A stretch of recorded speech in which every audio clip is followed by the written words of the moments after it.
День житель Алдана Виктор Куликов начинает рано. Так он привык с юности. И к 8 часам уже встает к мольберту. Виктор Александрович – художник. И под мастерскую он оборудовал свою единственную комнату. Над натюрмортом мастер работает уже больше недели. Создание картины не просто увлекает. Виктор Александрович живет в своем произведении. Например, цветы у нас саранки. Вот эти сардана, да, якутские. Казалось бы, ну чего такого сложного, да? Ну, мне же хочется, чтобы он жил там. Не то, что вот написать его прямо, чтобы он совсем-совсем был похожий идеально, как фотография. Не, мне это не надо. Я даже если буду фотографии писать, я его постараюсь оживить. Я хочу, чтобы вот этот сюжет, который я пишу, он был живым. И потом мне приходится там жить. К написанию картины мастер приступает с общей идеей. Видение деталей приходит в процессе создания произведения. Работает Виктор Александрович в технике лессировки. Этот прием живописи предполагает последовательное нанесение на полотно тонких полупрозрачных слоев краски. Это раньше, эпоха Возрождения, краски готовили художники сами. Это был очень ценный материал. Иногда приходилось даже целые экспедиции за отдельными минералами, красителями устраивать. Занимались этим ученики, все там толкли, вот это готовили. Вот. Поэтому вот эта техника лессировки, по большей части, видимо, появилась из-за экономии красок. Во-первых, очень дорогой расходный материал, достать трудно. Ну а потом выработалась специальная техника, и художники поняли, что когда один слой просыхает, на него ложишь другой слой, и нужно подбирать сочетание цветов. И когда у тебя сквозь тот уже нанесенный слой просохший, вернее, на тот, который ты наносишь свежий, проступает тот другой, уже просохший, вот как у Шишкина. Камушки сквозь воду вроде бы видны. А ведь это он не сразу их написал. Это он, когда последующий слой наносил на тот, что уже был. Вот, когда делаешь подмалевок, и вот это вот камушек как будто выступает. И вода прозрачная, и она вроде бы течет. И вот мастера, которые писали, там даже видно жилочки, веночки. И вот румянец просвечивает как настоящий. Если драгоценный камень пишется, то он как будто бы наяву, прямо вот алмаз он есть или изумруд. Вот переливается там грани, то есть игра света, все. Это достигается техникой лессировки. Просто вот одним крупным мазком такого эффекта не добьешься. Эта техника лессировки, она потом начала уже где-то 19 век, 20 век уходить в прошлое, потому что началось промышленное изготовление красок. Воссоздавая на полотне то или иное явление, художник стремится в полной мере передать атмосферу, которая захватила его самого. Глубину содержания объективной реальности отражают реалистичность образов и сочетание красок, а ценно произведение той силой, которую оказывает на разум и душу созерцателя. Как сегодня будет идти творческий процесс, заранее предугадать невозможно. День на день не приходится. Вот это точно. Как мне еще хорошо, я был знаком и с Никитиным, и со Скрябиным, ну, с нашими художниками, да, со старыми уже, которые мир этот покинули, собственно говоря, как мне говорили, сегодня у тебя не идет, отложь кисточку, не берись, попортишь. Потом не то, что переписать, потом вообще придется все это выбросить. Ну, не пришло тебе вот эта искорка. Не надо в этот день браться за это. Ну, как говорится, Божий дар, он такой. Сегодня есть, завтра нету. В разнообразии кистей, карандашей и палитр строгий порядок, понятный только самому Виктору Александровичу. Нередко для получения того единственного оттенка требуется сочетание нескольких красок в строгой пропорции. Если это соотношение будет нарушено, тон получится совсем иным, нежели задумывает художник. А постигать технику лессировки нужно всю жизнь. Всю жизнь. И то, наверное, это бесполезно. Не достигнешь совершенства. Бесполезно. Как еще Леонардо говорил, что совершенства я не достиг. Совершенства достигла только природа. Вот. А человек такого совершенства, как природа, это ему не под силу просто, как говорится, Божье творение. Ну, начнем вот фламандская живопись. Большинство художников, фламандская и голландская живопись, это все писалось тоже, по большей части, техника лессировки. Про эпоху Возрождения я вообще уже не говорю, это точно. И Рембрандт, и Леонардо наш, как говорится, великий. Это тоже все техника лессировки. Потом английская школа живописи, так называемая британская, тоже в технике лессировки. Кстати, у них очень хорошая акварель, англичане прям сильны в этом. Ну, и из наших художников, из российских, скажем, Серов не всегда так писал, Репин есть часть работ. Вот. Потом Борисов-Мусатов, это тоже у него есть. Айвазовский обязательно, это вот точно у Айвазовского техника лессировки, и там немножко есть другая техника еще. Художник, убежден Виктор Александрович, не может надолго прерывать работу. Рука теряет навык, а видение незаконченного произведения может побледнеть. Основу плодотворного творческого процесса составляет триединство – трудолюбие, усидчивости и терпение. Это вообще самое первое. Никогда не говорить, что не получилось, все, сейчас брошу и не буду. Ладно, отложь, скажем, на день, на два. Займись чем-нибудь другим. Потом эту же работу, вот, новым взглядом посмотри на нее, и тогда все получится, и все пойдет у тебя хорошо. Подавляющее большинство созданных Виктором Александровичем произведений – это пейзажи, отражающие все многообразие и великолепие природы, как первозданной, так и облагороженной человеком. Во многом любовь и уважение к окружающему миру, умение видеть его многогранную неповторимость сформировали родители. Отец постоянно меня в лес с собой брал на участок, поэтому для меня лес, для кого-то пионерский лагерь, детки, едут там куда-то на море отдыхать. А я как папе говорю, ты меня на участок забери, и все, там прям раздолье. И как-то я вот сразу полюбил вот нашу северную якутскую природу, вот это, все, которые животные, птицы у нас водятся, они же красивые. Мама у меня цветочки, она очень любила. Это чтобы у нее цветочков не стояло, это нонсенс. Зимой будет прям ухаживать за ними. Вот. Знаете, те года, гора у нас уже рядом, мы на Дзержинской улице жили. Сейчас там уже тех из старых домов нет. Прямо в огород горностаи приходили зимой. Мама у меня курочек держала. Отец сказал, положьте горностаи там что-нибудь мяско, что-нибудь рыбку еще. Мы ложили, и он курочек наших не трогал. Вот так мирно жили. В своей семье Виктор Александрович был старшим из 7 детей.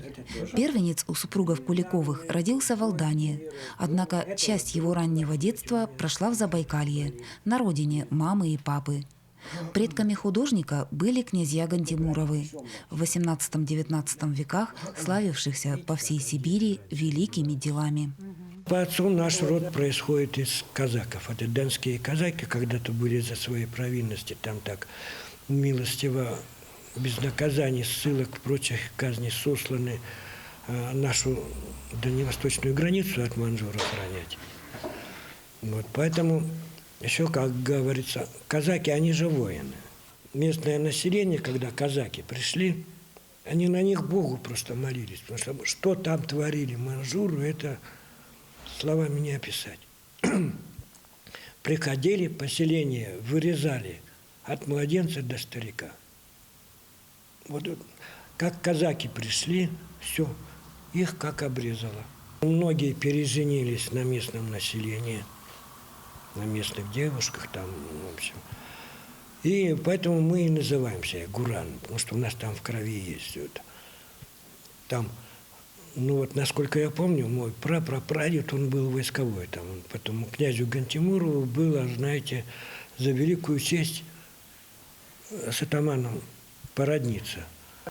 В первый класс Виктор пошел в Алдане. С 7 лет стал приобщаться и к прекрасному миру живописи. В школе все дисциплины давались легко, но в большей степени привлекала гуманитарная область. Главное же место в сердце школьника занимало художественное искусство. Однако после 8 класса Виктор поступил в Алданский политехникум. Для начала я поехал в Якутск. Это у нас было такое Якутское художественное национальное училище. Ну, мне тут слегка не повезло. Якутского языка я не знаю, хотя я здесь родился и всю жизнь здесь прожил, да, можно сказать. Друг у меня был Степан Слепцов. Мы прошли огромный конкурс. На собеседование пришли. И ректор стал разговаривать со мной на якутском языке. А Степа ему говорит, а друг-то мой якутского языка не знает. Ну, мы вышли, Степа мне говорит, ну все, мы с тобой не поступим. И все, нас отсеяли. Ну что, я приехал, папа говорит, ну что ты будешь ходить? Что, пойдешь автослесарем? Давай поступай в техникум.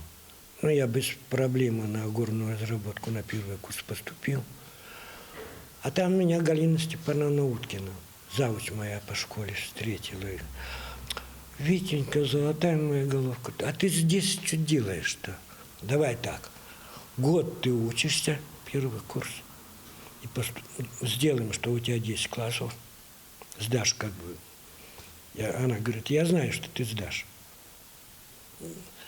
за 10 классов программу, за этот первый курс. И поступай, куда тебе надо. Ну, я послушался, сделал так, как она велела.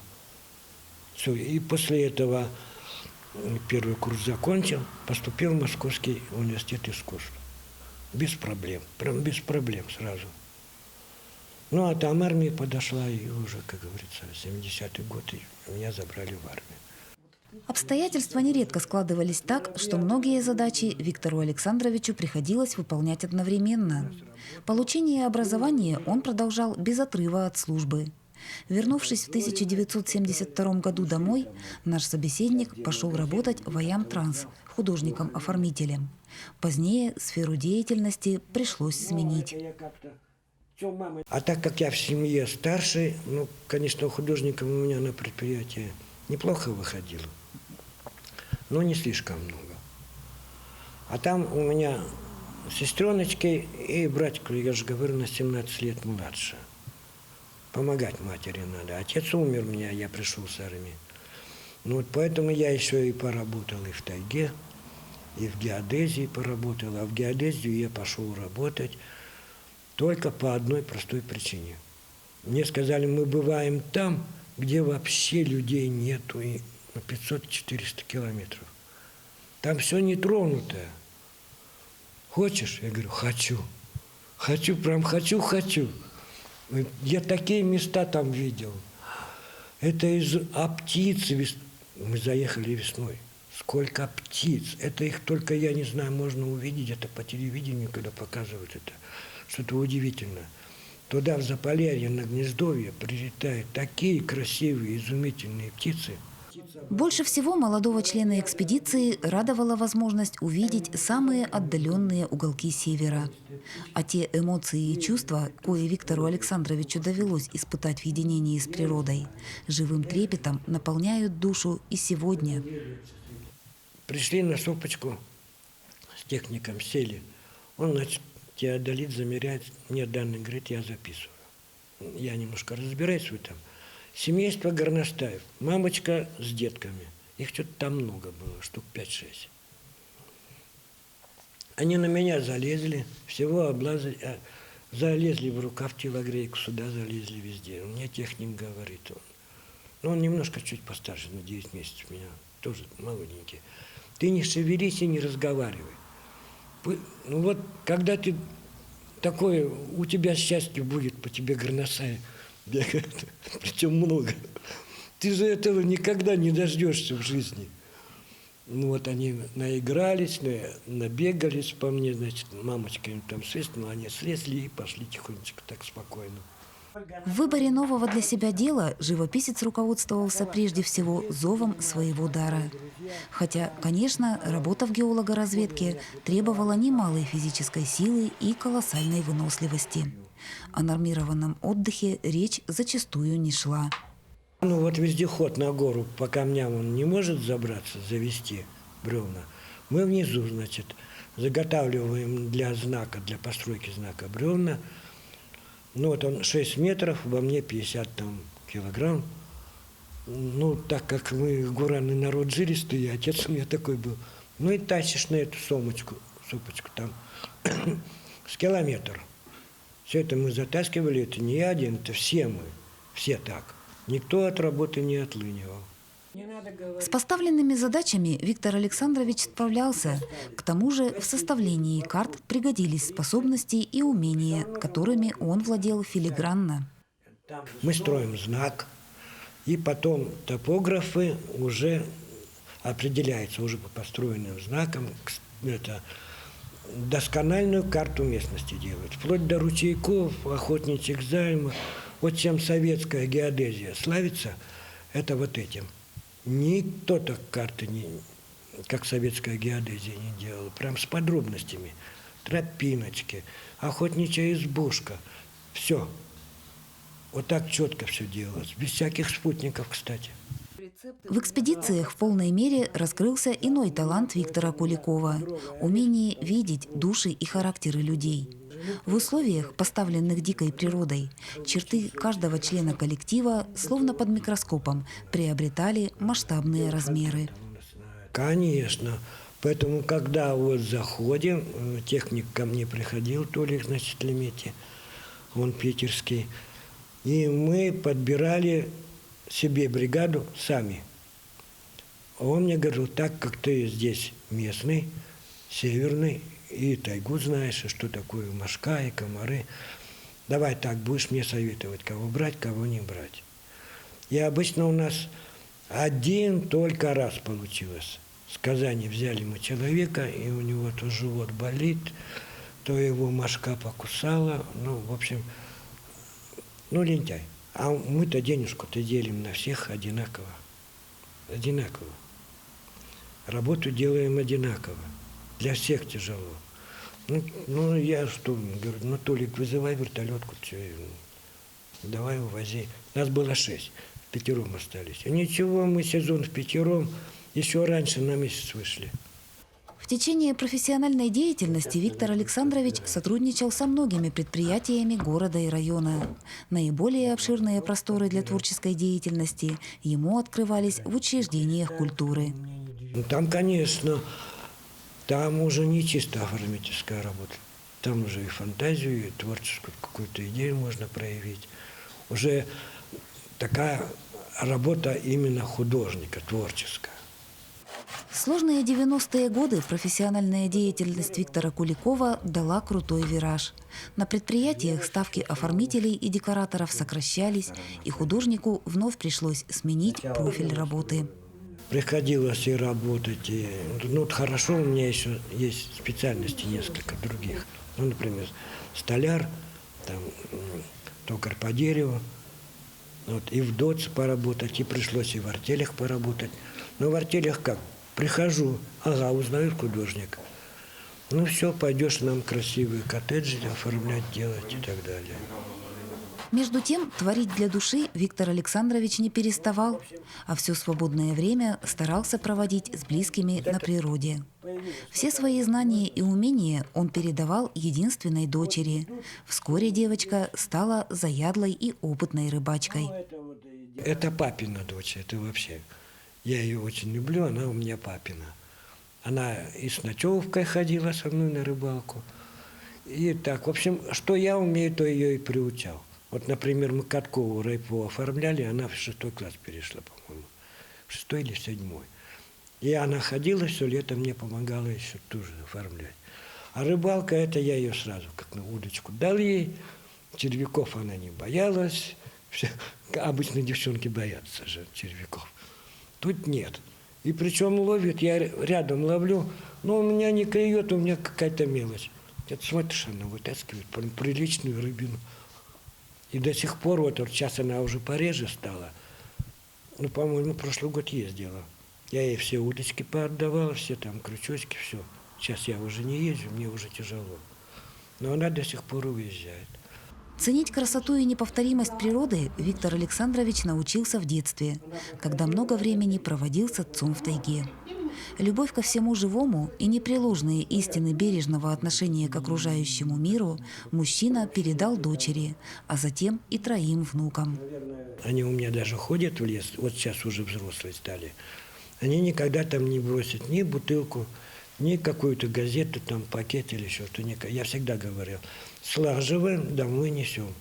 И как мне еще папа говорил, не дай бог в лесу бросить стеклянную бутылку или банку. Это приведет к пожару. Ну, это действительно так, линза создается. Вот. А хотя у нас и север, но летом, дай боже, 30-то у нас нагревает, бывает. Сюжеты для своих произведений Виктор Александрович всегда черпал в увиденном. Заснеженный лес и быстрая речка, ясное небо и взмывшая ввысь птица.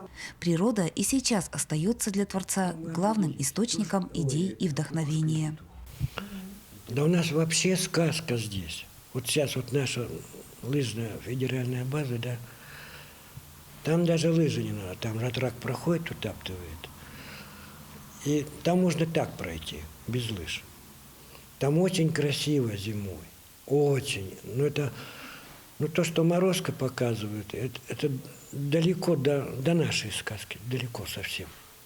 Прямо изумительная сказка. Это все в снегу так свисает, веточки прямо, ну все ажурное. Ну, ходить, да. Летом, вот прошлый год я уже летом далеко не ходил. Зимой, да, мне тяжеловато. Но вот сейчас с марта я начну выходить. Сейчас пригреет, мне уже не так тяжело будет. Я люблю в марте туда ходить, на лыжную базу. Еще вроде бы и не совсем весна, и уже не зима. Наряду с пейзажами живописец работает в портретном жанре. На одной из стен мастерской размещены картины, запечатлевшие образы любимых женщин Виктора Александровича – мамы, сестры и супруги. Портреты художник пишет с фотографий. Когда люди просят написать портрет, особенно деток, я говорю, нет, детки и так, их 40 минут минимум надо сеанс. Ну, где маленькая детка усидит? Ну, это же невозможно просто практически. Ну, детке же надо что-нибудь делать, куда-то двигаться. Ну, у них шило в одном месте. Они заводные. Я говорю, фотографию давайте, я сам сфотографирую, как мне надо, с освещением, как надо. Все, и тогда буду писать. С творчеством Виктора Куликова знакомы не только алданцы, но и гости района. Выставки художника регулярно проводятся в учреждениях культуры. Свои произведения мастер представляет на праздниках. В настоящее время насладиться картинами могут посетители библиотеки имени Некрасова. Тесно Виктор Александрович сотрудничает и с Алданским историко-краеведческим музеем. Сейчас с нашим краеведческим музеем, это у меня времена года, это значит 4 времени года, ну, не знаю еще как определить, или времена года. Кстати, у Вивальди есть такое произведение, мне очень нравится. Или 4 времени года, как-то 4 времени года суховато звучит, но мы определимся там с Оксаной Михайловной. И вот сейчас подготовить надо будет следующая выставка, это «Красная книга Якутии». То есть то, что у нас в Красной книге по Якутии вводится, растет.